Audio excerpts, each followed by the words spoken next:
Right ವೀಕ್ಷಕರ ನಮಸ್ಕಾರ. ನಾನು ಅರುಣ್ ಗೋಪಾಲ್ ಮಾತಾಡ್ತಾ ಇದ್ದೇನೆ. ಸೊ ಕರ್ನಾಟಕ ರಾಜ್ಯ ಮಾಲಿನ್ಯ ನಿಯಂತ್ರಣ ಮಂಡಳಿ ಇವತ್ತಿಗೆ ಪ್ರಾರಂಭವಾಗಿ 50 ವರ್ಷಗಳಾಯಿತು. ಈ ಒಂದು 50 ವರ್ಷದ ಪ್ರಯುಕ್ತವಾಗಿ ಸುವರ್ಣ ಮಹೋತ್ಸವವನ್ನು ಬಳ್ಳಾರಿಯಲ್ಲಿ ಒಂದು ಅದ್ದೂರಿಯಾದಂಥ ಕಾರ್ಯಕ್ರಮ ಮಾಡೋದ್ರ ಮೂಲಕ ಆಚರಣೆ ಮಾಡ್ತಕ್ಕಂಥದ್ದು. ಇವತ್ತು ಅದಕ್ಕೆ ಸಂಬಂಧಪಟ್ಟಂಥ ಬಹುತೇಕ ಮುಖ್ಯ ಗಣ್ಯರಾಗಿರ್ಬೋದು, ಈ ಬಳ್ಳಾರಿಗೆ ಸಂಬಂಧಪಟ್ಟಂಥ ಬಹುತೇಕ ಎಲ್ಲರೂ ಇಲ್ಲಿ ಉಪಸ್ಥಿತರಿದ್ದರು. ಇವತ್ತು ನಮ್ಮ ಜೊತೆಗಿದ್ದಾರೆ ಬಳ್ಳಾರಿಯ ಕಾಂಗ್ರೆಸ್ ಮುಖಂಡರಾದ ಶ್ರೀರಾಮ್ ರಾಜು ಅವರು ನಮ್ಮ ಜೊತೆಗಿದ್ದಾರೆ. ಬನ್ನಿ, ಅವರು ಈ ಒಂದು ಕಾರ್ಯಕ್ರಮದ ಬಗ್ಗೆ ಏನು ಹೇಳಕ್ಕೆ ಇಷ್ಟಪಡ್ತಾರೆ ಅಂತೇಳಿ.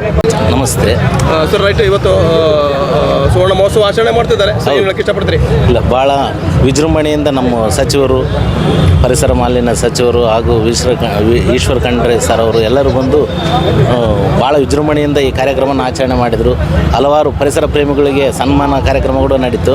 ಭಾಳ ಸಂತೋಷ ಆಯಿತು. ಭಾಳ ಜನಗಳೆಲ್ಲ ಸೇರಿ ಭಾಳ ವಿಜೃಂಭಣೆಯಿಂದ ಈ ಕಾರ್ಯಕ್ರಮ ಆದದಕ್ಕಾಗಿ ಈ ಕಾರ್ಯಕ್ರಮನ ಎಲ್ಲರೂ ವಿಜಯವಂತವಾಗಿ ನಡೆಸಿಕೊಟ್ಟದಕ್ಕೆ ಎಲ್ಲರಿಗೂ, ಸಚಿವರಿಗೂ, ಶಾಸಕರು ಎಲ್ಲರಿಗೂ ಧನ್ಯವಾದಗಳು. ಸರ್, ರೈಟ್, ಈಗ ಪರಿಸರ ಮಾಲಿನ್ಯ ಅಂತಂದರೆ ಬಳ್ಳಾರಿಯಲ್ಲಿ ಅತ್ಯಂತ ಹೆಚ್ಚಾಗಿ ಪ್ರಮಾಣದಲ್ಲಿ ಪರಿಸರ ಮಾಲಿನ್ಯ ನಡೀತಿರ್ತಕ್ಕಂಥ, ಯಾಕಂದರೆ ಇಲ್ಲಿ ಫ್ಯಾಕ್ಟ್ರಿಗಳಿರೋದ್ರಿಂದ ಸುತ್ತಮುತ್ತಗಳ ತುಂಬ ಗ್ರಾಮಗಳಿಗೆ ಪರಿಣಾಮ ಬೀರ್ತಾ ಇದೆ. ಸೊ ಆ ನಿಟ್ಟಿನಲ್ಲಿ ಇಲ್ಲಿ ಬಳ್ಳಾರಿಯ ಪರಿಸರಕ್ಕೆ ಸಂಬಂಧಪಟ್ಟಂತೆ ಏನು ಹೇಳಕ್ಕೆ ಇಷ್ಟಪಡ್ತೀರಿ?